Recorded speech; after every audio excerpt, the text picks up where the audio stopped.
this would serve as the list ID, AW test list, and I'm going to configure the same one for level 1. Okay, so it's that simple. Now Aweber is integrated. Now there is one additional step, okay, that has to be completed in order for this to work properly. With Aweber, they use a concept at Aweber called an email parser.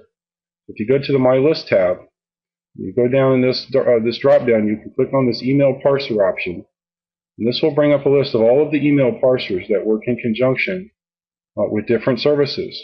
Now we're in the process of having our service integrated with s2Member option here in this list, but it's actually not really needed because you can just choose the PayPal order parser, and that will work just fine.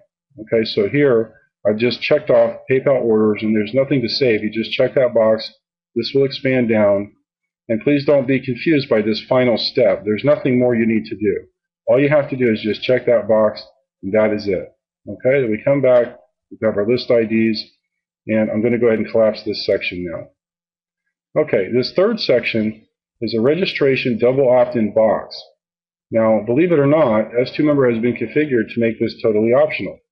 Okay, this will never be shown though unless you have configured one of these two services. Okay, now what's interesting is that you can actually have both of these services configured. So in this case, I have just configured MailChimp, and I have also configured Aweber.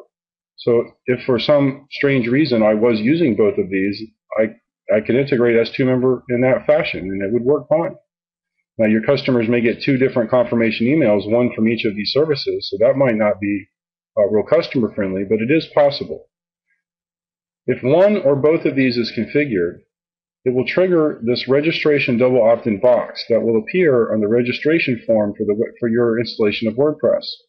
Now, I'm going to open up an example of this. I'm going to take the main domain, the main URL to my installation of WordPress.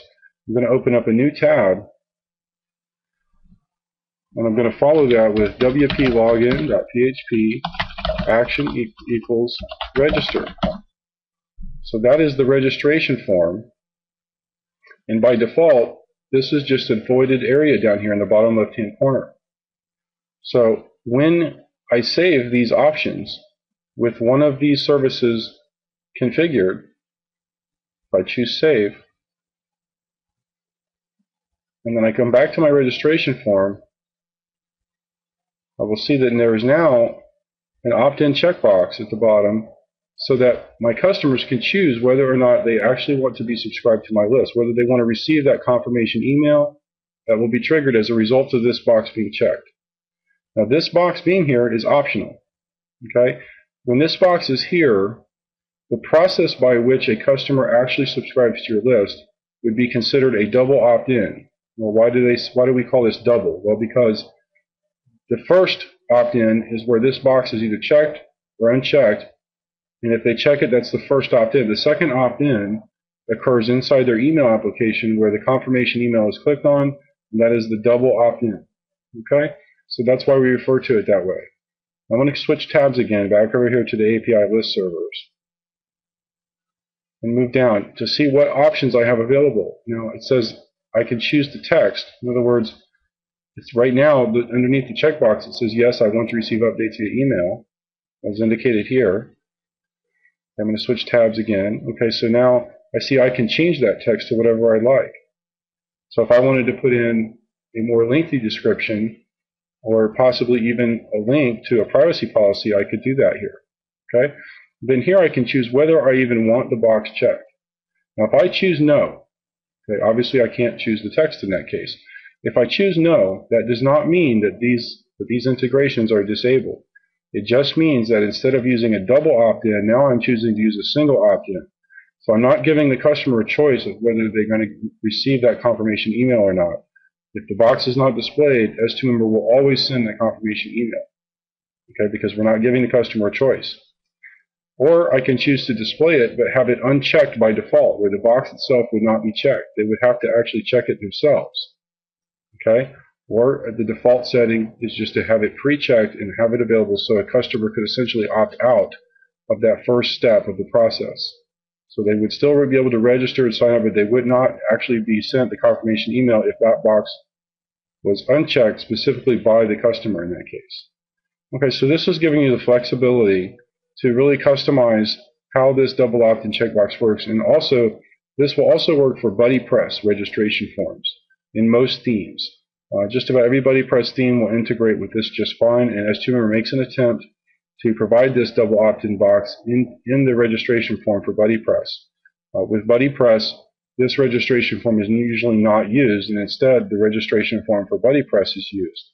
And so this opt-in box needs to be integrated there. Okay. Now in this last section, this is just talking about other integration methods.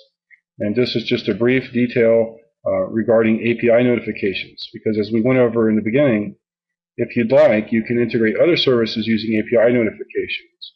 So for example, I could use an API notification that would hook onto the registration event so that I could receive the first name, last name, email address, the login, even the password and user ID of each new registration that occurs on my site. So I could just put in a URL here that would be something like this, and I would have a script that I would write in PHP that would receive the email address just like this, and then it would be up to my script to process that and communicate it to my list server. Okay, so I can't provide a full example here because depending on your list server, this might be a little different. Okay, but if your list server already provides a URL or an API, you might see if you can get the help of a developer to integrate it in this fashion. So there's several possibilities for this, and this can be extended into lots of different directions.